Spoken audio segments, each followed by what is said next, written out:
अब मैं आमंत्रित करती हूँ महाराष्ट्र की यशो कीर्ति वर्धित करने वाले, महाराष्ट्र का चहुमुखी विकास करने वाले माननीय मुख्यमंत्री महाराष्ट्र श्री देवेंद्र फडणवीस को कि कृपया इस पावन पुण्य अवसर पर अपने उद्गार व्यक्त करें।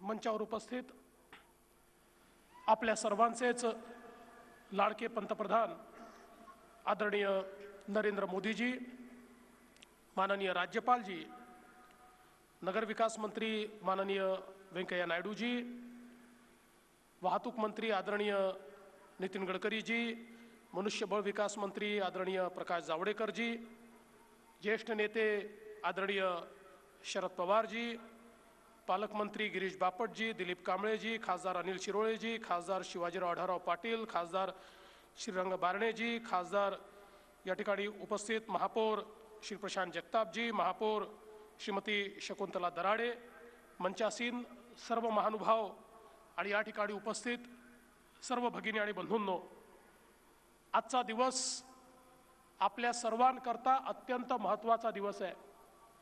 एकीकडे आज माननीय पंतप्रधान महोदयांच्या हाताने मुंबईमध्ये आपल्या सर्वांचं आराध्य दैवत छत्रपती शिवाजी महाराज यांच्या स्मारकाचं भूमिपूजन झालं आणि दुसरीकडे पुण्यामध्ये अनेक वर्षापासून पुणेकरांची जी मागणी होती, पुण्याला मेट्रो मिळाली पाहिजे, त्या मेट्रोचं भूमिपूजन आज माननीय प्रधानमंत्री महोदयांच्या हाताने होत आहे। पुणेकर या मेट्रोच्या भूमिपूजनानं आज सुखावले आहेत आणि म्हणून मी तुम्हाला एकदा विनंती करतो की माननीय प्रधानमंत्री महोदयांचं एका वेगळ्या प्रकारे आपण स्वागत करू।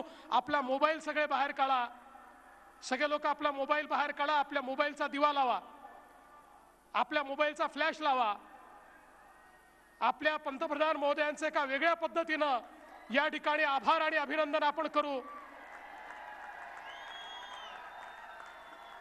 मी आमच्या कॅमेरामॅनला विनंती करू इच्छितो, बघा अख्खा पुणे या ठिकाणी चमकताय। ही पुण्याची अनोखी मानवंदना माननीय प्रधानमंत्री महोदयांना या ठिकाणी दिली जाते आहे। मी आपल्या सगळ्यांचे आभार व्यक्त करतो। खरं म्हणजे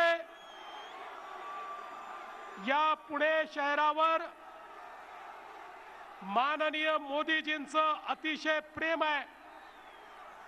आपल्याला माहिती आहे, देशामध्ये 32 स्मार्ट सिटी तयार झाल्या, पहिल्या राऊंड मध्ये 32 शहरांचं नियोजन झालं, पण माननीय मोदीजींनी स्मार्ट सिटीचं कॅम्पेन सुरू करण्याकरता ज्या शहराची निवड केली ते पुणे शहर होतं।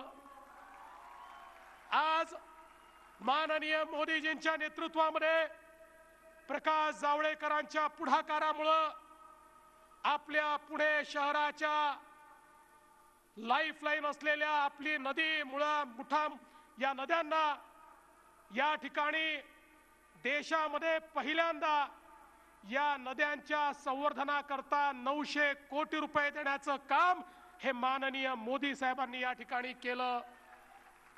बंधू भगिनींनो, एवढंच नाही तर या पुण्याला एक आंतरराष्ट्रीय एअरपोर्टची आवश्यकता होती। पुणे आंतरराष्ट्रीय शहर आहे। मी जगाच्या पाठीवर जिथे जिथे जातो त्या त्या ठिकाणी ज्यावेळी मी उद्योगात गुंतवणूक मागतो, पहिल्यांदा मला तिथले उद्योजक विचारतात, उद्योग लावायचा कुठे आहे? पुण्याला लावायचा आहे का? इतकं पुण्याचं नाव जगाला माहिती आहे। पण या पुण्याची एकच कमतरता होती, ती म्हणजे या पुण्याचं एअरपोर्ट। आणि म्हणून माननीय मोदीजींच्या नेतृत्वामध्ये आता या पुण्याला नवीन एअरपोर्ट देखील मिळत आहे आणि पुरंदर या ठिकाणी छत्रपती संभाजी राजे एअरपोर्टची निर्मिती ही लवकरच या ठिकाणी केली जाणार आहे। या पुण्याला या ठिकाणी देशाचं स्टार्टअप कॅपिटल बनवायचा निर्णय आम्ही घेतलाय आणि पुणेकरांची क्षमता एवढी मोठी आहे की निश्चितपणे येत्या काळामध्ये हे पुणे देशाचं स्टार्टअप कॅपिटल झाल्याशिवाय राहणार नाही। माननीय गडकरी साहेबांनी या पुण्याला जोडणाऱ्या सगळ्या रस्त्यांना, आजूबाजूच्या सगळ्या रस्त्यांना इतक्या मोठ्या प्रमाणात आपल्याला निधी दिलाय की पुण्याची कनेक्टिव्हिटी ही अत्यंत मोठ्या प्रमाणात आता या ठिकाणी चांगली होणार आहे। आणि याच सगळे काम होत असताना एका मेट्रोची कमतरता या ठिकाणी होती। माननीय व्यंकय्याजींचे मी आभार मानेन की या ठिकाणी अनिल राव असतील, बापट साहेब असतील, सगळेच इथले आमदार, खासदार असतील, महापौर असतील, आम्ही सातत्याने त्यांचा पाठपुरावा केला आणि आज या मेट्रोला या ठिकाणी मान्यता मिळाली। काही लोकांनी कालच मेट्रोचं भूमिपूजन केलं। मोदी जी, जब मैं छोटा था तो एक बार दिल्ली घूमने गया, दिल्ली में लाल किले के सामने गया तो मुझे ऐसा लगा कि लाल किले के सामने हूं तो मैं भी प्रधानमंत्री जैसा भाषण दे दूं। तो लाल किले के सामने खड़े होकर मैंने प्रधानमंत्री जैसा भाषण दे दिया। इससे न मैं प्रधानमंत्री हुआ, न वो दिन 15 अगस्त हुआ। इसी प्रकार से कल जिन्होंने यहाँ पर भूमि पूजन किया, न वो भूमि पूजन करने के लिए ऑथराइज थे, न भूमि पूजन करने की कोई व्यवस्था थी। जिस प्रकार से मैंने अपने आप को प्रधानमंत्री समझकर भाषण दे दिया, उसी प्रकार से उन्होंने वहां पर जाकर भूमि मेट्रो को मान्यता देने की आवश्यकता थी। मैं तो कागजात साथ में लेकर आया हूं। 256 क्वेरी आपने उस मेट्रो के बारे में निकाली थी।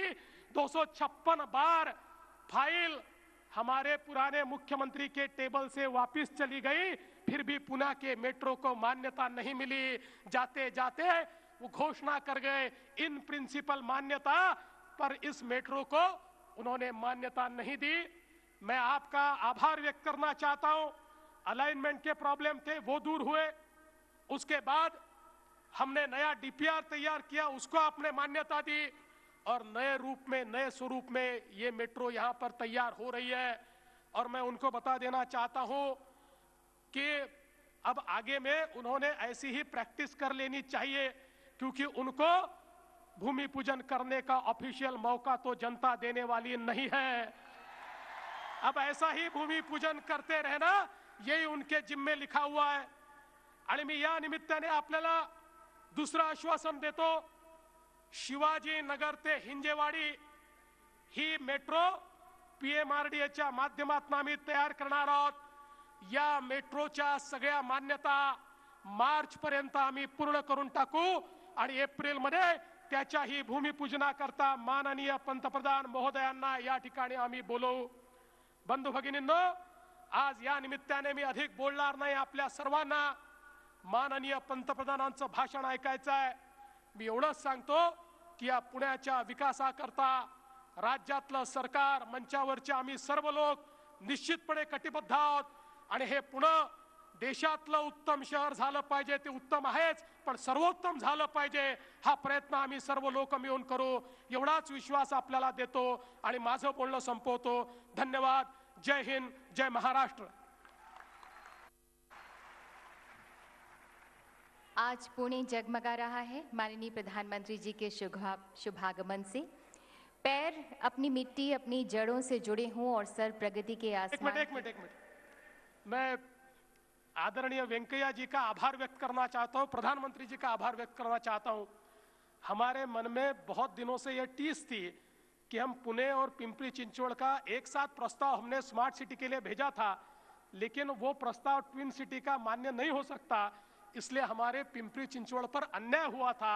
आज उस अन्याय को दूर करने का काम वेंकैया जी ने किया, इसलिए मैं वेंकैया जी का और मोदी जी का बहुत बहुत आभार व्यक्त करता हूं। धन्यवाद माननीय मुख्यमंत्री महाराष्ट्र।